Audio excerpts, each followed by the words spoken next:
Hello and welcome to the Knowing Show. I am your host, Christine Marie. We are talking about something, frankly, that we've touched on at different times throughout the show, but we've never really dug into it, especially with such an expert.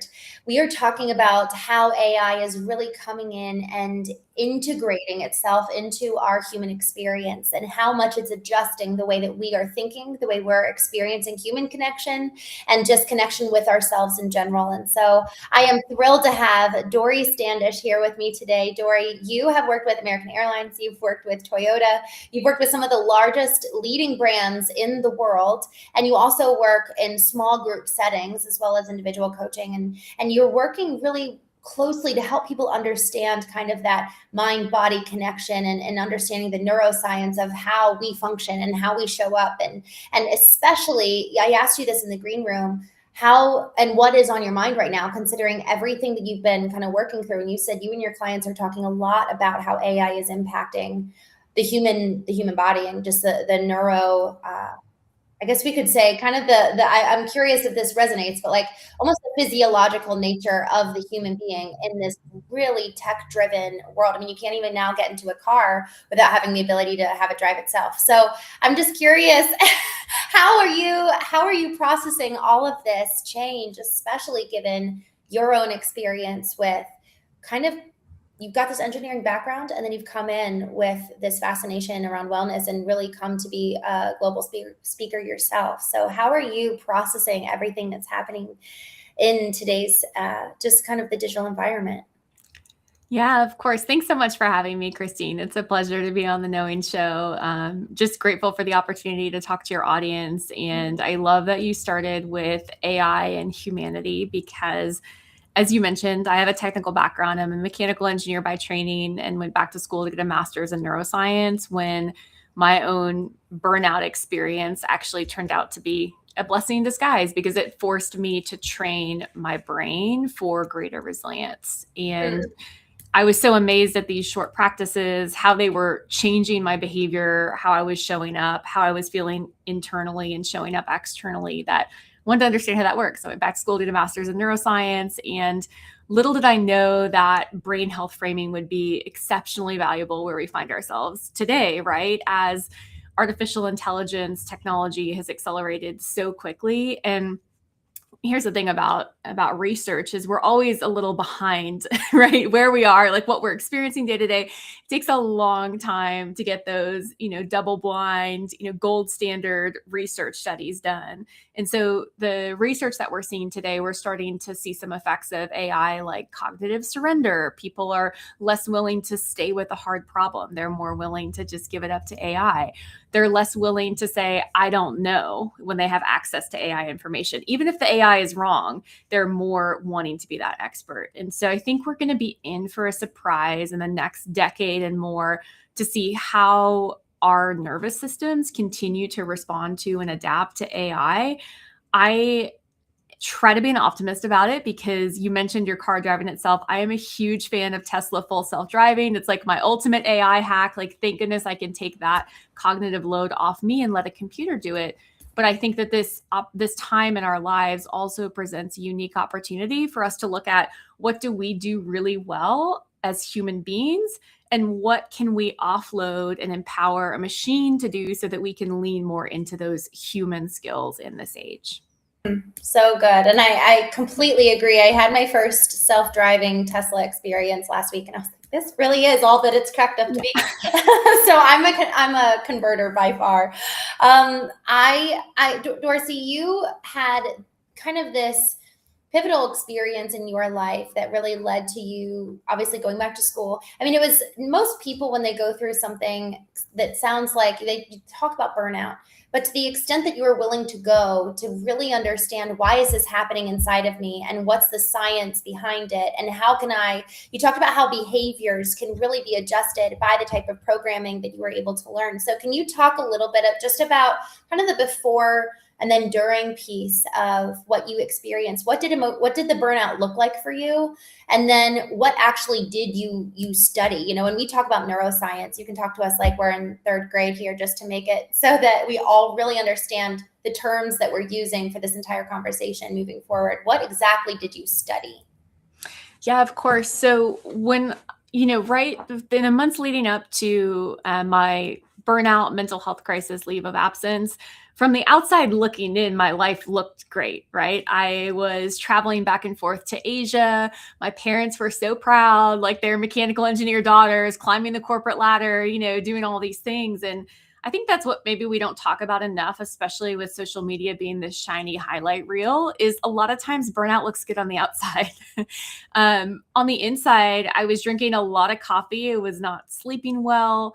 I did not have strong, internal coping mechanisms to deal with the stress and pressure that I was feeling. Just, in my mid 20s, I was leading older engineers in their 30s, 40s, and 50s, trying to push to get this product launch done. And I didn't have the benefit of some of the perspective that you get just by going through these things, right? And so it felt like the world was on my shoulders. And looking back now, I can laugh at that or smile at that. But in the moment, I felt like I had to show up for the team. And that meant if I woke up at 3 a.m. and couldn't sleep, I would get on my email, right? I would be up late for conference calls, up early, getting venti Starbucks refills.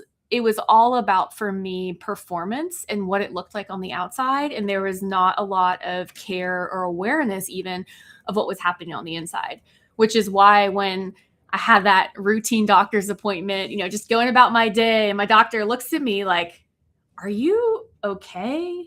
Like, are you okay? That kind of like pause question.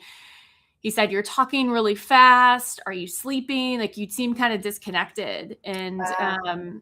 it was like a pause moment where all of a sudden I thought, oh my gosh, like, am I okay? I'm glad this person is a mirror for me. And, one doctor's appointment led to another. And next thing you know, I'm on a 2.5-month leave of absence from my corporate job, which not everyone can do, right? So I'm grateful I had those resources to be able to step away and get better. But after the first week or two of just sleeping, because I was so exhausted, I had this moment where I was, instead of these conference calls all day long, I was talking to doctors. And it's like, everybody has an opinion. You need to take this medicine. You need to do this. And I thought to myself, what got me into this situation is exactly this, is listening to what everybody else wants me to do and not listening to me. And I still listen to the doctors because I believe in Western medicine. And I made a decision that I would also cultivate internal resources so that I was also listening inwardly and taking steps to cultivate my inner resilience in tandem with those external supports. That led me, as you mentioned, I'm a scientist, I'm a researcher. And so I start, Googling resilience. At the time, we didn't have AI to summarize this nicely for us.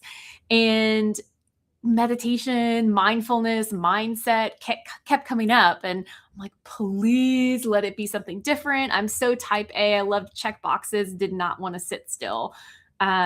But I was desperate enough that when the answers kept pointing there, I was like, I'll do a minute a day of mindfulness for 4 weeks and see what happens. It's 11 plus years later, so obviously it changed my life. What we see in the data when we look at self-report data from people who start mindfulness practices is that they actually feel better before any of their physiological metrics change. So before their resting heart rate drops, before they, show lower levels of cortisol in their blood, they feel better. And that's what I felt after just those 4 weeks. I could feel myself more focused. I could feel myself more present with people. And even when I went back to work, I was less reactive, and I had this intangible sense that I was starting my day connecting with me before I went out and took care of the world all around me. And that was just such an amazing experience for me to go through personally, that as a scientist, I wanted to keep understanding it and measuring it and helping other type A folks learn, which is what within a couple of years took me back to school to get a master's in neuroscience as well. The benefit of that is it also adds credibility. A lot of the work that I do today is in the corporate space. I love helping other type A skeptics like me. So my company Mastermind works in high stress industries, especially like construction, finance, law. healthcare where there's so much pressure and people tend to be type A and driven and resonate with that burnout story, or maybe earlier on, right?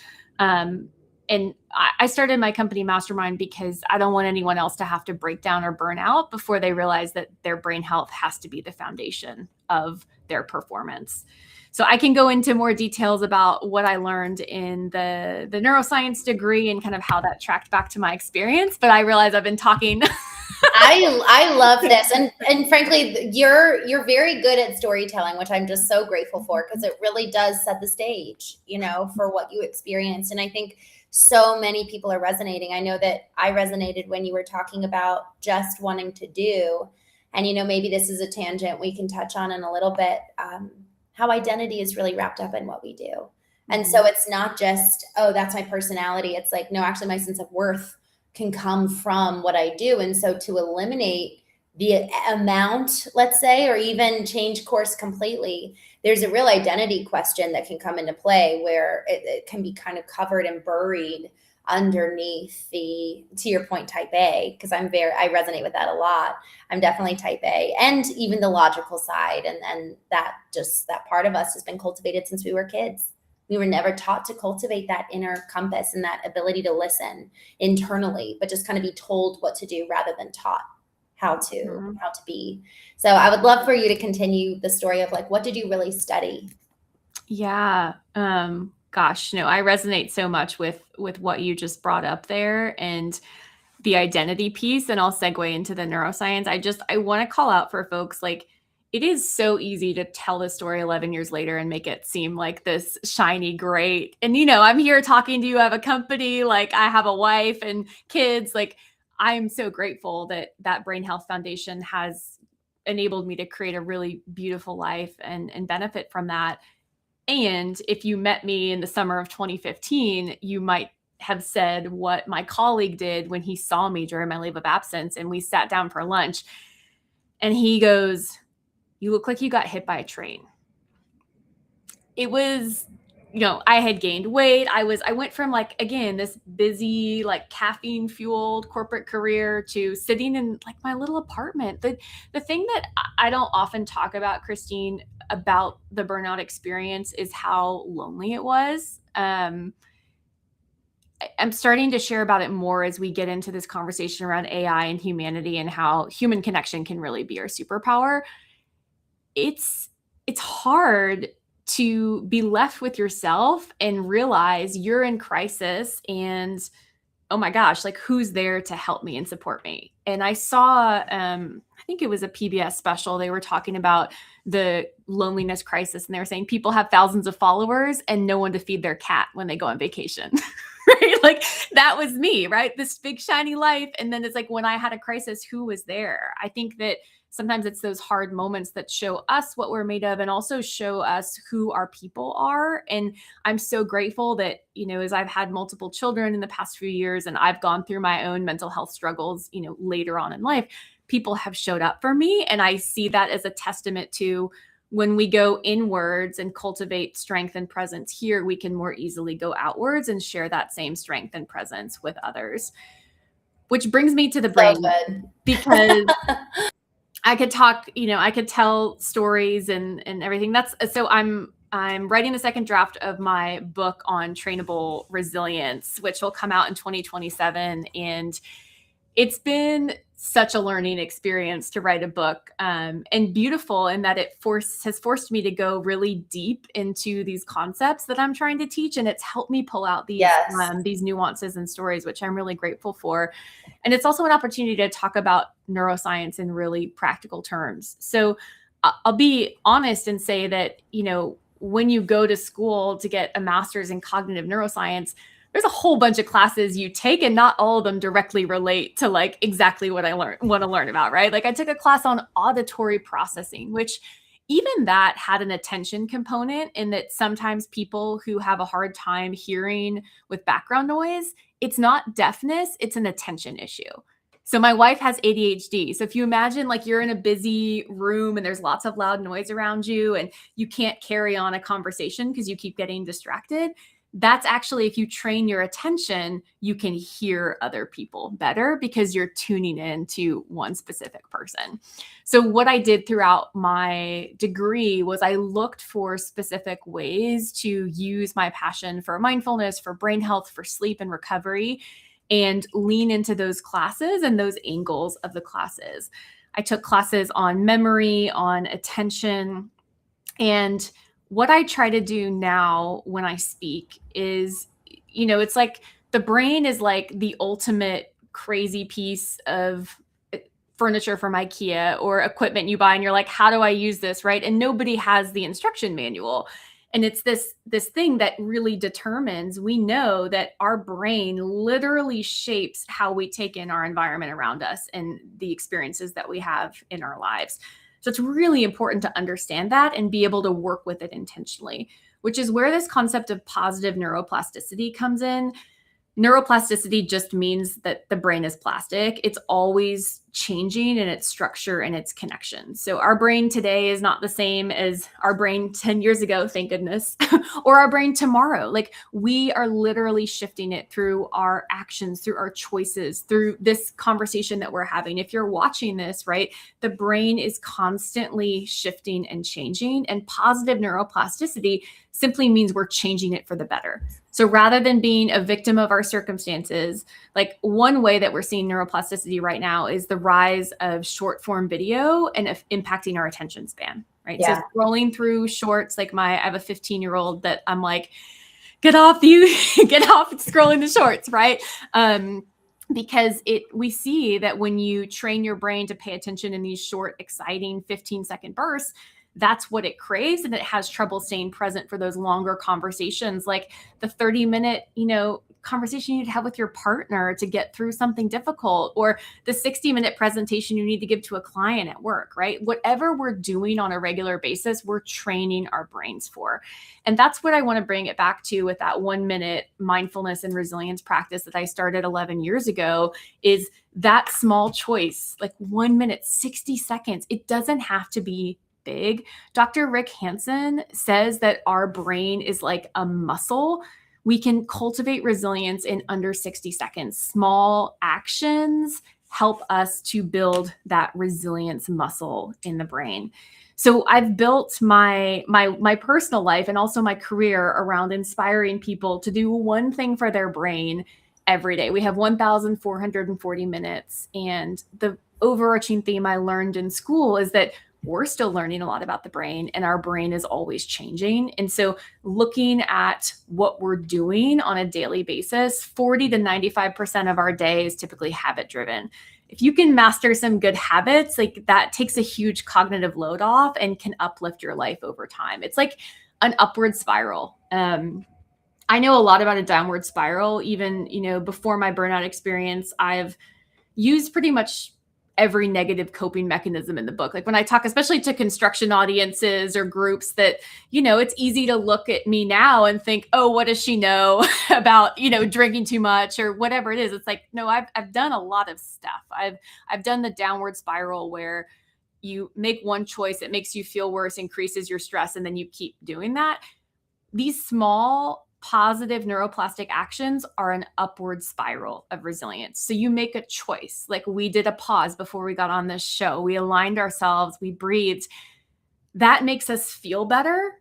And it also strengthens our brain over time. So when we make these small, repeatable action choices, we're creating this upward spiral of resilience for both our well-being and our performance.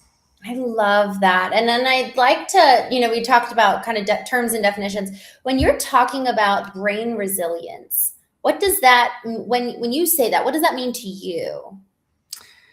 So my favorite definition of resilience is also from Dr. Rick Hansen. And he says it's the ability to move through challenges.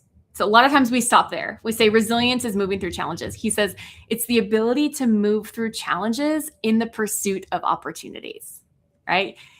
Towards what's possible. So love that.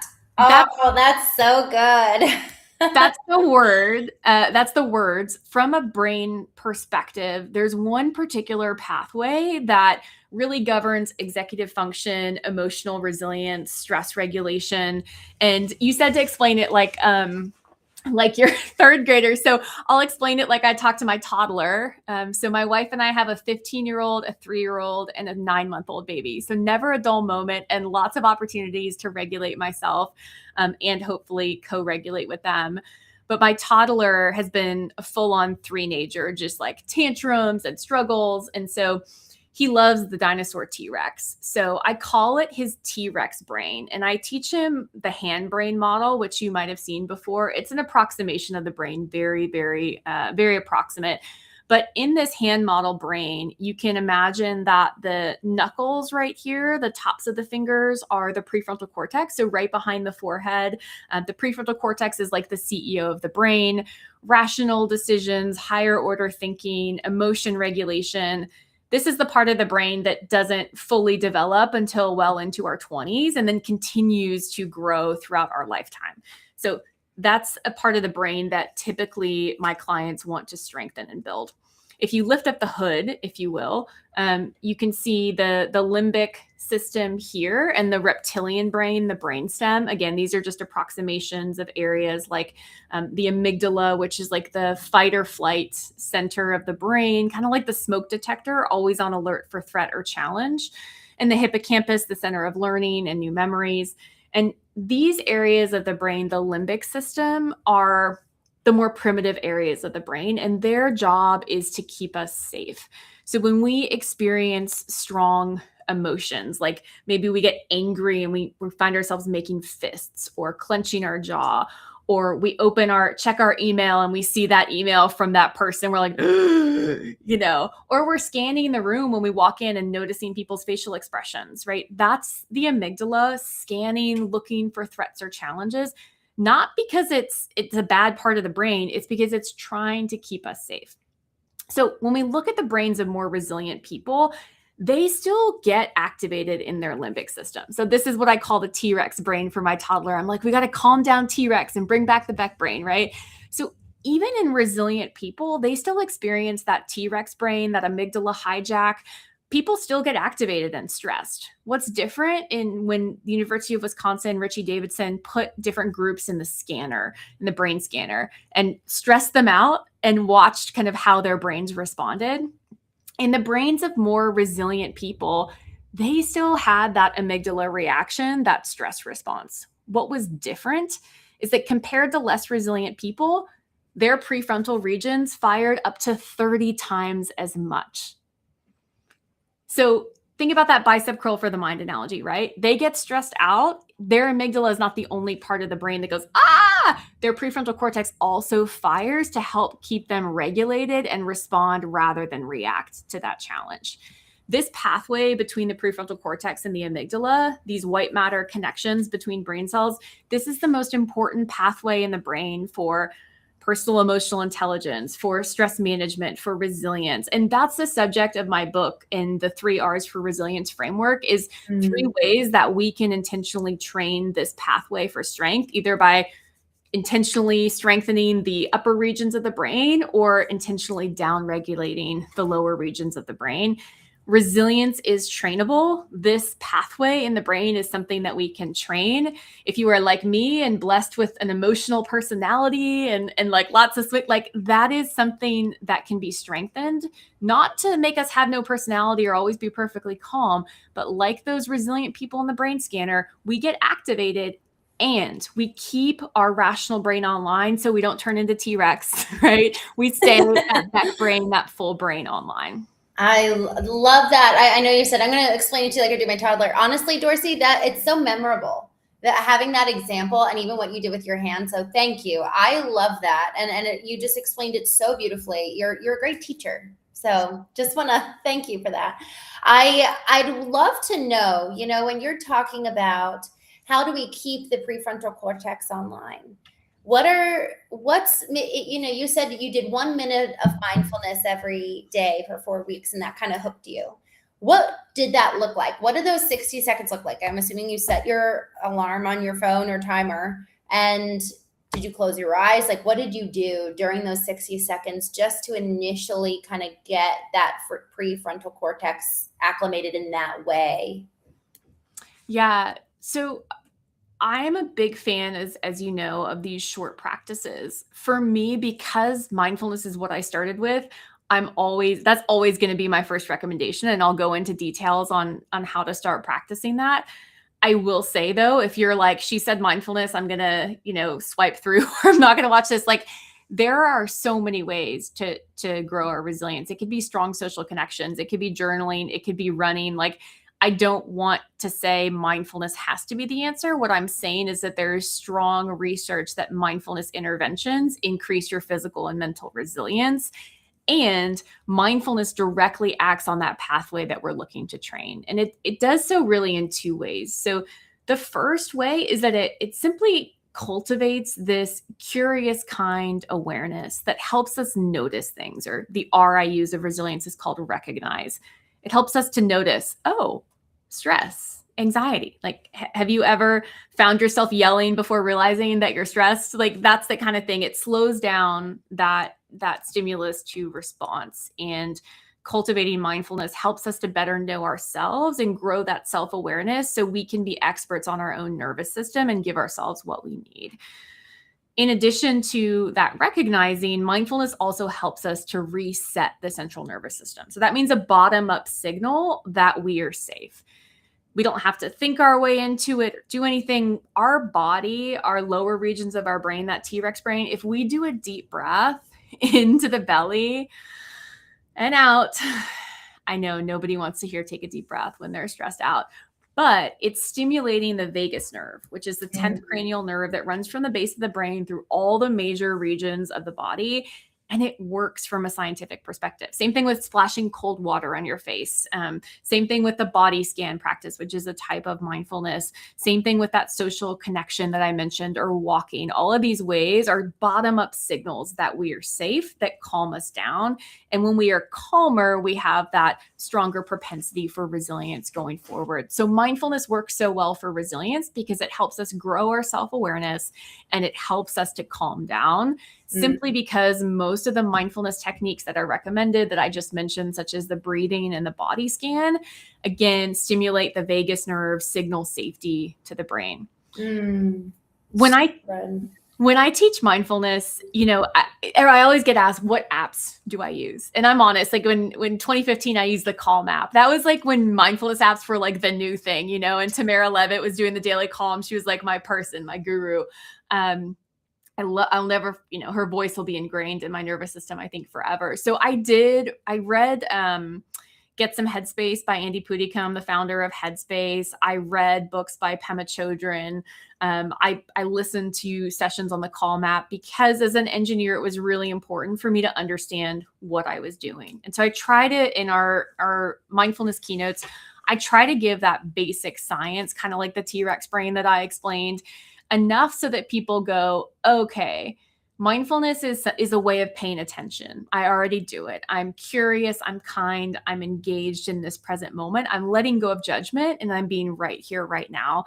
And I'm using an anchor like my breath, my body, my senses to just feel into this present moment. There's no way to do it wrong. So when we get distracted and overwhelmed, that's a moment to practice mindfulness. It's actually a positive thing because every time you bring your attention back to the present moment, it's like that bicep curl for the mind. You're doing the Rick Hansen thing of building your resilience. So there's no way to do it wrong. And it's a way of paying attention. People love apps, but I don't know about you. My phone is like the opposite of mindfulness. I completely agree. It's so distracting. Even the blue light stimulation, I'm like, oh. It's so much. And even just when I pick mine up, I'll speak for me. I think about like my to-do list app or, social media, and it's like, ooh. So for me, I recommend more and more when I speak with people that they have technology they can use to support them. They also have the inner technology of their breath, their body, and their five senses. And so if you're present for listening to our podcast together, that can be a moment of mindfulness. If you feel your feet right now in your shoes, that's a moment of mindfulness. If you feel a couple of rounds of steady breath in and out, that's a moment of mindfulness. Most of my clients start their mindfulness anchor practice in that 1 to 5 minute a day range, and they do it with their breath or their body, choosing one place to anchor into and come back to. That might be their breath right below their nostrils. That might be the feeling of their chest or belly rising or falling. If the breath doesn't work, they can feel sensations in the palms of their hands or the soles of their feet. And the practice is really simple. You bring that curious, kind attention to that anchor. And when you notice you've drifted in like 2 seconds, for most of us, you get to bring yourself back and begin again, and do that for the amount of time. It is hard. It's just like going to the gym when you've never worked out before. Like, you're in for some struggle. But Yeah. that feeling of struggle and resistance means that your brain is changing. It means that you're rewiring those pathways. So it's really important to lean into that challenge, to the feeling of coming back, and think of it just like training for your brain. I really love that. And especially, I think you said Rick Hansen references it as a muscle, really thinking of it like that. Like, I'm actually going to the gym for my brain. I'd love to hear your distinction between the brain and the mind. That's an interesting question. And I have to be honest, I don't know that I've wrapped my head fully around it. I will talk. As you've seen, I can talk, right? So I can definitely talk about it. But I honestly think about that myself, because I will say that our company, Mastermind, during the pandemic especially, we used mental health a lot and mental well-being. And we've shifted more recently to a focus on brain health because of my specific training and other members of our team. And the fact that it's a physical organ, it's harder to argue with and quibble with, right? Because it's like there's literally a 3-pound-ish brain floating in cerebrospinal fluid in our heads. And so when we think about brain health, there are 6 clear pillars of stress management, sleep, nutrition, social connection, mental fitness, movement. And we know that when we train those 6 aspects, we can delay dementia onset. We can help ourselves be, more vital and more cognitively engaged well into our older years, not to mention happier and perform better during our careers or whatever matters most to us. So when I think about the brain, that's what I'm thinking about, right? That physical structure. When I think about the mind, it's a lot more nebulous. I think one of the most challenging things about mental health as it stands right now is that there's no way to reliably test for depression or anxiety in a way that's physiological. It depends on self-report data. I just went through treatment for postpartum depression earlier this year. I had a baby 9 months ago, and I can describe symptoms to my doctor, but there's no definitive test, right? It's based on his judgment and what I'm describing. Thank goodness the treatment that I was prescribed helped. I, went from a really dark place to feeling like myself again. And I'm really grateful for that. I think for some moms, it takes a lot longer. For some people that go through different struggles, it can take a lot longer. But it seems, a lot like a shot in the dark sometimes when they're like, let's try this medication or let's do this. And I would hope with the mind and with mental health, we're able to keep using our advances in AI and technology and our understanding of the physical brain to see if we can start to improve testing around mental health and diagnosis. I think that will also help with the stigma around it. When it's something that's a little bit more defined, I think that will help us as a society embrace mental health and the mind as well. So that's my short-ish answer. I love it. Well, and I just want to go off on a quick tangent, and we'll come back to this. There's been a lot in the media around this mother who killed 3 of her children. And a lot of folks have come out of the woodwork, like in support of her. And it's really, which is at first blush, you're like, what the heck? She murdered her children. And the outcry is all the mothers saying, you all have no idea how dark it gets. And like, there's not enough support. There's not enough even research that's been done. The amount of research that has been done, even on women versus men, most of our science textbooks are geared towards research that was done for men. And I'm sure you know far more about that than I do. But I only learned about that, honestly, in the last probably 12 to 14 months, where I'm like, oh, wow, like I just had no idea that it was so skewed towards male in terms of the research side of things. So, what is it? Oh man, I'm trying to remember where women can get the cysts on their ovaries, and it's so incredibly painful. And like only in the last 5 years, I think that funding has been given to that research. And so there's just like so much that hasn't been conducted. So there's minimal help, and the consequences obviously are so high. And so I'd love to hear your perspective, even just on that case in the news right now. What is your approach to that right now, as you're kind of hearing and examining both sides, considering your experience as well as your scientific bent, and you're leaning in that direction? Yeah, of course. As you're talking, I just want to my wholehearted yes, women's health is an issue that continues to need to be raised and talked about more. The incident that you're talking about is so tragic, and it's an opportunity to again surface something that needs to be talked about.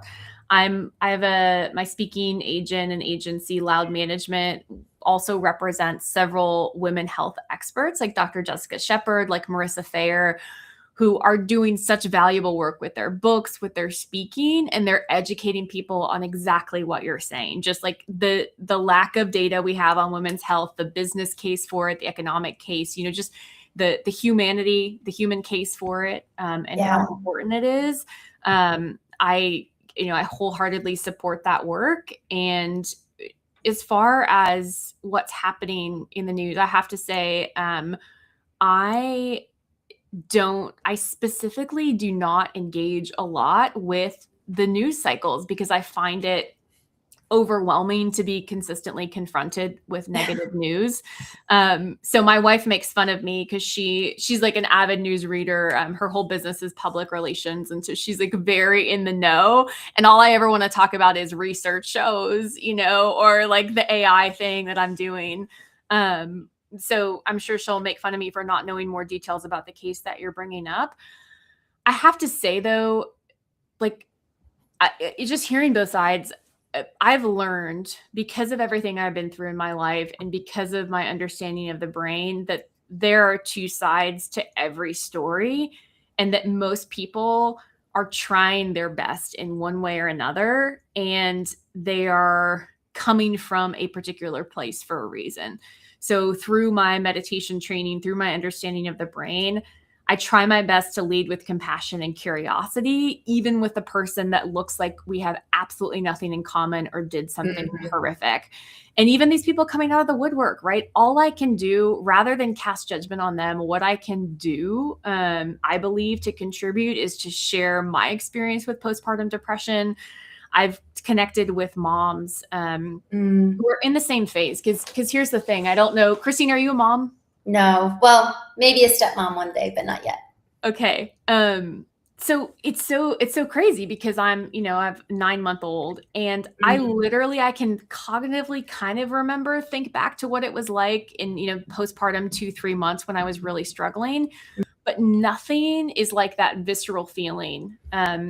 And so I've found that it's really important in my tribe of women around me to have people who are in the same phase of motherhood, like down to the month, right? So you can be like I remember seeing some friends, and I had a 2-month-old baby in my arms, and they were like, "Oh, you're in it right now." I was like, "Oh yeah, I guess I am." Like, you just lose complete perspective. And for me, hearing what you're sharing about the darkness people experience, it was a specific moment. I did a speaking engagement, was what, like 2.5 months postpartum, like to get on a stage, I'm still like breastfeeding, like nipple, just like crazy, in a dress. And I give this keynote, And I just fell apart afterwards. Like the negative self-talk, the like I'm failing as like everything. And that's something I've always struggled with, but it got to the point where it wasn't something I could get myself out of. My support system could get me, out of. I needed that pharmaceutical support. And I'm so grateful that I had the resources and the connections to be able to do that. I guess I just want to say to people out there, like, we literally never know what somebody else is going through ever. And so if we can lead with curiosity and compassion and tell real truth-based stories for each other, like there's so much healing available and so much wisdom is humanity. I mean, we started talking about AI and the human connection, right? No AI can ever have that true embodied empathy for that experience. There's no physical form to feel that.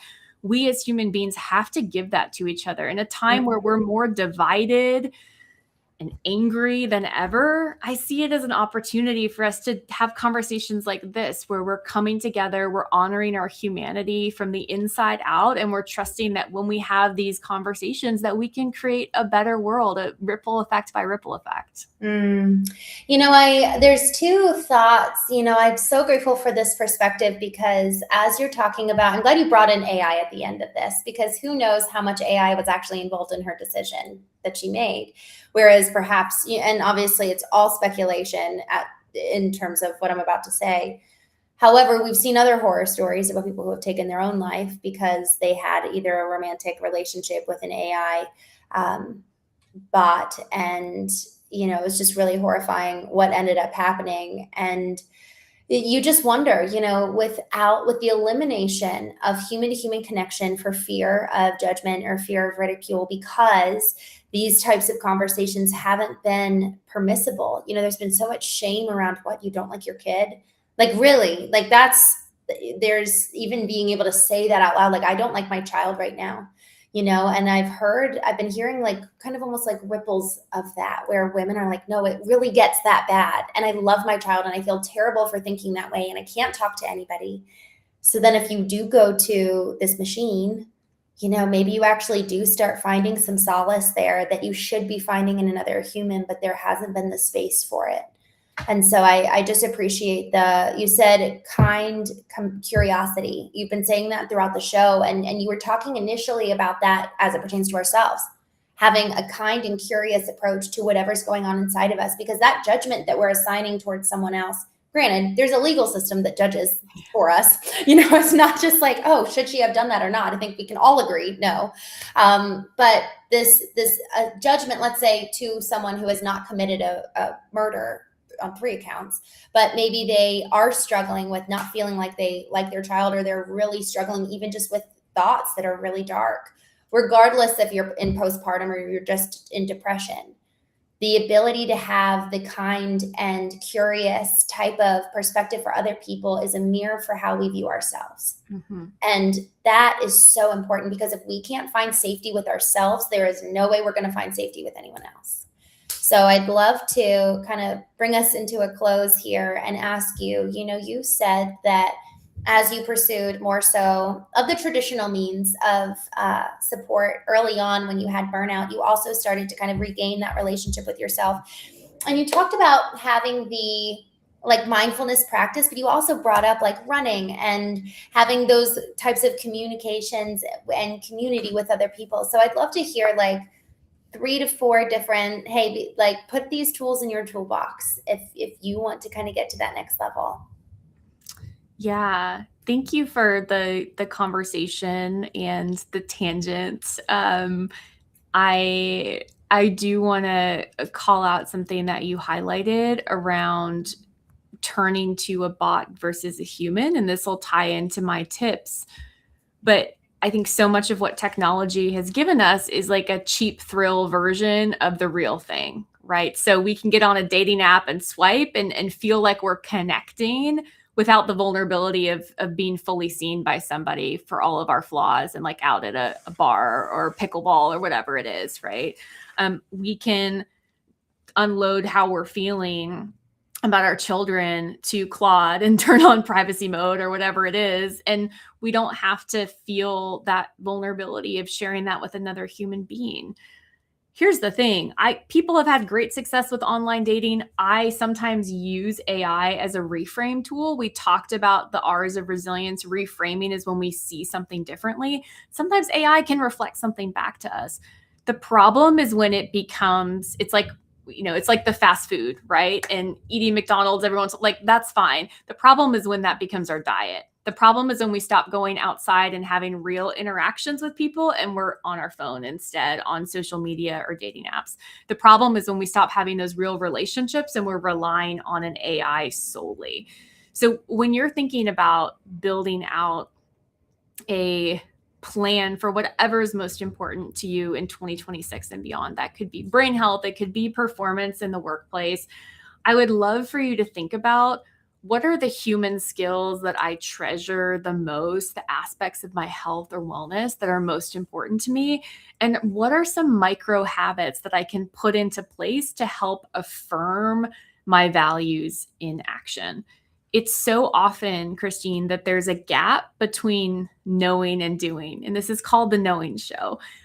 What are we doing about the knowing we have? What is one 60-second action you can commit to? It might be breathing. It might be calling somebody on your way home from work and really talking to a human.